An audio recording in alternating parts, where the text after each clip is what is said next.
అంటే అసలు ముఖ్యంగా అంటే అనేది ఏంటంటే సార్ బీసీలు అంటే ఎవరు? బీసీ అంటే ఇక్కడ చాలామంది ఏం మాట్లాడుతున్నారంటే బ్యాక్వర్డ్ క్లాసెస్ అని నాకున్నంత అవగాహన.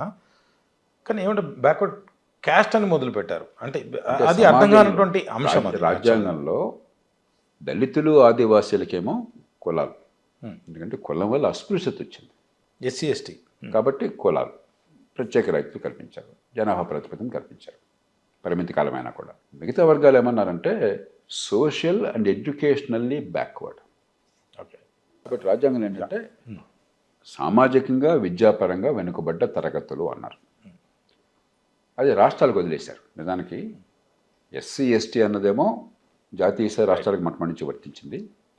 రాష్ట్రాలకు వదిలేస్తే కొన్ని రాష్ట్రాలు మనకి రాజ్యాంగం రాకమనిపై కొన్ని అమలు చేశారు. ఉదాహరణకు దక్షిణాది రాష్ట్రాల్లో మెడ్రాస్ ప్రెసిడెన్సీ ఉన్నప్పుడే ఈ సెల్ఫ్ రెస్పెక్ట్ మూవ్మెంట్ ఇలాంటివి ఆత్మగౌరవ నినాదంతో వచ్చిన ఉద్యమాలు వచ్చినాయి. జస్టిస్ పార్టీ లాంటి వారు కొన్ని వర్గాలకు రైతులు ఏర్పాటు చేశారు. అలా కొన్ని రాజ్యాల్లో కూడా ఏర్పాటు చేశారు. తర్వాత 1980ల దశకం చివరిలో పిపి సింగ్ గారు ఆయన ప్రధానమంత్రిగా ఉండగా అంతకుముందు నిద్రాణంగా పడిన మండల్ కమిషన్ రిపోర్ట్ని బయటపెట్టి జాతీయ స్థాయిలో కూడా రిజర్వేషన్ అని ప్రతిపాదన తీసుకొచ్చారు. అప్పుడు దేశంలో గందరగోళమైంది. చివరికి దేశం అంతా అంగీకరించింది. అన్ని పార్టీలు అంగీకరించినా ఏకగ్రీవంగా దేశంలో చట్టం చేశాం. అంచేత ఎవరు విద్యాపరంగా సామాజిక వెనకబడ్డారని చెప్పన్నది ప్రామాణికంగా నిగ్గు తేల్చాలి. ఓకే. మనకేమవుతుంది, మండల కమిషన్ రిపోర్టే మీరు చూడండి. జంధ్యం వేసుకున్న 3 వర్గాలు తప్ప వాళ్ళ దృష్టిలో బ్రాహ్మణులు, క్షత్రియులు, వైశ్యులు. నిజానికి ఈ 3 పేర్లతో 3 కులాలు ఉంటాయి. ఎస్ అంటే వర్ణ వ్యవస్థ. కొన్ని వందల కులాలు మిగతా పేర్లతో ఉంటాయి. కరెక్ట్. మిగిలిన వాళ్ళంతా శూద్రులంతా వెనకబడ్డ తరగతి అని చెప్పి ఒక మౌలికమైన సూత్రం వాళ్ళ దృష్టిలో. అందుకని మీరు మండల కమిషన్ నివేదికలో చూస్తే రాష్ట్రం వారీగా ఒక్కొక్క రాష్ట్రంలో ఒక్కొక్క కులాలు ఉంటాయి. అన్ని చోట్ల ఒకే కులాల పేర్లలో వృత్తి సుమారుగా అలాంటివి కావచ్చు, కానీ పేర్లు రకరకాలుగా ఉంటాయి. కొందరికి కుల వృత్తి అంటూ కూడా ఉండదు. చాలా వెనుకబడ్డ తరగతి అన్న వాళ్ళు కుల వృత్తి కూడా ఉండదు. అందరూ వ్యవసాయం చేసుకుంటారు, ఏదో పని చేసుకుంటారు. కానీ దానికి ఒక కులం పేరు పెట్టేసాం. ఏ కారణం పెట్టారో పక్కన పెడదాం. దాంతో ఏమైంది, ఈ 3 కులాలు తప్ప వీడు కూడా వీళ్ళంతా ట్వైస్ బాల్ అనమాట, ద్విజులు. వీళ్ళంతా ఈ జంధ్యం వేసుకొని మళ్ళీ పుడతారు అని చెప్పిన దానికి ఏదో అది వదిలేదు, మనకు అనవసరం. మిగతా వాళ్ళంతా కూడా శూద్రుడు. అదే దళితులు అయితే అసలు కుల వ్యవస్థలోనే భాగం కాదు, పంచములు. నాకు బాగా గుర్తుంది, జాషువా గారు, గుర్రం జాషువా గారు మహాకవి, గొప్ప స్రష్ట, కవితా స్రష్ట. ఆ జాషువా గారిది గబ్బిలమో దానిలోనో లేకపోతే ఫిర్దౌసియో, దాని నుంచి కొన్ని పద్యాలు మాకు చిన్నప్పుడు స్కూల్లో ఉన్నాయి. మాకు కవి పరిచయం ఉండేది పద్యాలు సంకలనం ఉన్నప్పుడు. దానిలో ఒక వాక్యం వచ్చి రాసినవాడు బుద్ధి ఉండి రాశాడా లేదా అనాలోచనగా రాశాడా, అలవాటు ప్రకారం రాశాడా చూడండి. జాషువా పంచముడైనను గొప్ప పండితుడు కవి. పంచముడైనను గొప్ప పండితుడు కవి. ఏం భాష పెట్టాడు అక్కడ, ఏం మాట్లాడుతున్నాడు? పంచముడైనను అంటే ఈ సమాజంలో అలాంటి మూర్ఖపు ఆలోచనలు పుట్టుకని బట్టి నిర్ణయించేదాను. అలా పుట్టినా కూడా ఈయన కవేనే అని ఒప్పుకుంటున్నాడు అనమాట. అంతేగాని అసలు కులం ఏంటి, మనం తెచ్చిపెట్టుకున్న మూర్ఖత్వం ఏంటి, పుట్టుకతో ప్రతిభ ఉంటే అది వికసిస్తుందని చెప్పి నాకు అవగాహన లేదు. అలాంటి సమాజంలో అప్పటికిప్పుడు కొన్నాం, క్రమక్రమ సరళుతున్నా కూడా. ఈ నేపథ్యంలో అన్ని కులాలు పెట్టేసరికి ఏమైంది, కొన్ని రాష్ట్రాలు, మీరు తమిళనాడు తీసుకోండి, లేకపోతే కర్ణాటక తీసుకోండి, దాదాపు అన్ని కులాలను చేర్చేశారు.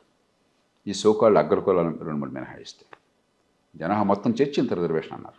70%. కర్ణాటకలో నిజంగా బలమైన కులాలు, ఇక్కడ మన తెలుగు రాష్ట్రాల్లో బాగా బలమైన కులాలు అని చెప్పంటే రెడ్డి, కమ్మ, వెలమ, కాపు, అందరూ ఒప్పుకునే కులాలు కదా, బలంగా ఉండే కులాలు అని చెప్పిన రాజులు, ఈ 5 కుటుంబాలు. ఇది బ్రాహ్మణులు, క్షత్రియులు, వైశ్యులు కాకుండా. అవి చిన్న జనాభా కాబట్టి పెద్ద పట్టించుకో. కర్ణాటకలో అలాంటి కులాలు ఏమిటి, ఆర్థికంగా గట్టిగా ఉన్నవాళ్ళు, రాజ్యాధికారం కోసం పోరాడేవాళ్ళు, పోటీ పడేవాళ్ళు.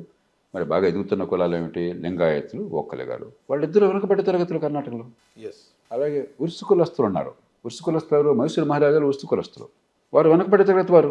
ఆ వర్గానికి చెందిన దేవరాజు అరసు వర్గాల నాయకుడు. అంటే రాజ్యాంగ స్ఫూర్తి ఏమిటి, రాజ్యాంగం అమలు ఏమిటి, నిజంగా ఏ మాట కామాట చెప్పుకోవాలి. మన తెలుగునాట రాజకీయంలో చాలా దారుణాలు ఉన్నాయి, చాలా సిగ్గుపడే అంశాలు ఉన్నాయి, దాని అనుమానం లేదు. ఓట్ల కొనుగోలు కానీ, ఈ కుల వ్యవస్థ, కులతత్వం కానీ ఈ సోకాళ్ళు కులాలు ఉన్నాయే, వీళ్ళెవరూ కూడా మాకు ఈ బలహీన వర్గాల్లో స్థానం కావాలని పోరాడాల, కొంచెం ఆత్మగౌరవాన్ని పాటించారు. జాతీయ స్థాయిలో అట్లనే ఆంగ్లో ఇండియన్స్కి రాజ్యాంగం వచ్చిన తొలి రోజు నుంచి బ్రిటిష్ వాళ్ళు ప్రత్యేకంగా కోరగా, ఎందుకంటే వారు ఆ తెల్ల జాతి వారికి మన భారతీయ తల్లిదండ్రులకి సంతతిగా పుట్టినవారు.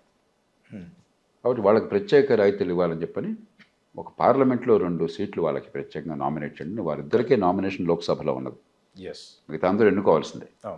ఒక ప్రత్యేకంగా ఒక రాయితీ ఏర్పాటు చేశారు. ఫ్రాంక్ యాంటనీ చాలా కాలం పాటు ఆంగ్లో ప్రతినిధిగా ఉండేవాడు. తర్వాత తీశారు, రాజ్యాంగ సవరణ ఈ మధ్యకాలంలో తీశారు, 104వ సవరణ ఏదో వచ్చింది, తీశారు. అది ఉన్నప్పుడు ఆయన ప్రతినిధిగా ఉన్నప్పుడు కొందరు వాళ్ళని కూడా రిజర్వేషన్ వాళ్ళని ప్రతిపాదన తీసుకొచ్చారు. ఆయన మాకు అక్కర్లేదు, రిజర్వేషన్ అక్కర్లేదు, మా కాళ్ళ మేము నిలబడతాం అని చెప్పి కోరాడు. అలా కొద్ది వర్గాలే మాకు వద్దు అని కూర్చున్నారు, ఎంతో కొంత ఆత్మగౌరవాన్ని చూపెట్టారు. మిగతా అందరికీ ఏమిటి, నిజమైన వెనుకబడుతూనే ఉన్నప్పుడు అందులో కుల వివక్ష గురైనప్పుడు, ఉదాహరణకి వృత్తి కులాలు ఉన్నాయి. మనం కొన్ని వృత్తుల్ని తక్కువ వృత్తులుగా పరిగణించే మూర్ఖత్వం అది. దానికి హెయిర్ కటింగ్ ఉన్నది. ఈవేళ హైదరాబాద్లో కానీ మరో చోట కానీ అసలు బాగా డబ్బు వచ్చేది హెయిర్ కటింగ్, బ్యూటీషియన్స్ వెళ్ళాలి. కరెక్ట్. లాండ్రీ వృత్తి ఉన్నది.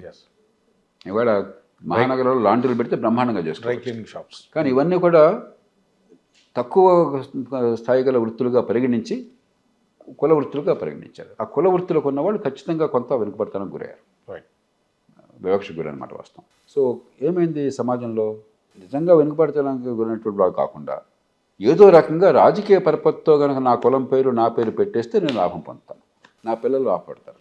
ఉదాహరణకి కొండకాపు అని ఒక కులం అన్నది, అది ట్రైబల్ కులం. నాకు గుర్తున్నంత ప్రిమిటివ్ ట్రైబల్, బాగా వెనకబడ్డ ట్రైబల్ కులం. చాలామంది ఇతర కులస్తులు కొండకాపు పెట్టుకుని అత్యున్నత స్థానానికి ఎగబాకారు ఈ దేశంలో రిజర్వేషన్తో.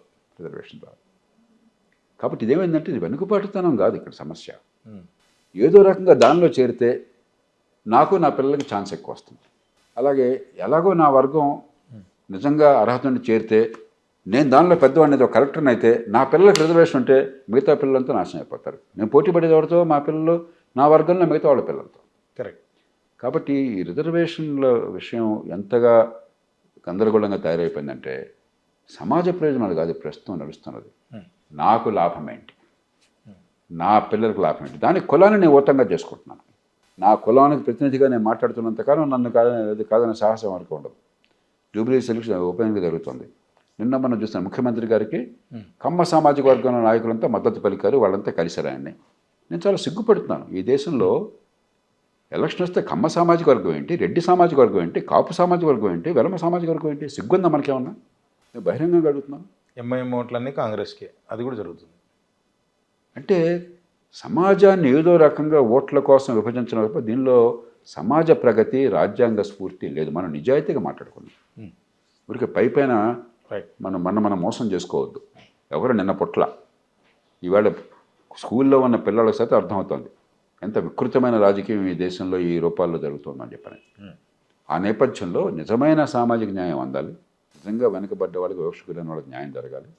ఆ పేరుతో అర్హత లేకుండా ఫలితాలు పొందే వాళ్ళని పక్కన పెట్టాలి. కులం పేరుతో రాజకీయ నడపడం ఆపించాలి. కాలక్రమేణా రిజర్వేషన్ అవసరం లేకుండా ప్రతిభ వికసించే ఏర్పాటు నిజంగా రాజ్యం తన పని తాను చేసి నిర్వహించాలి.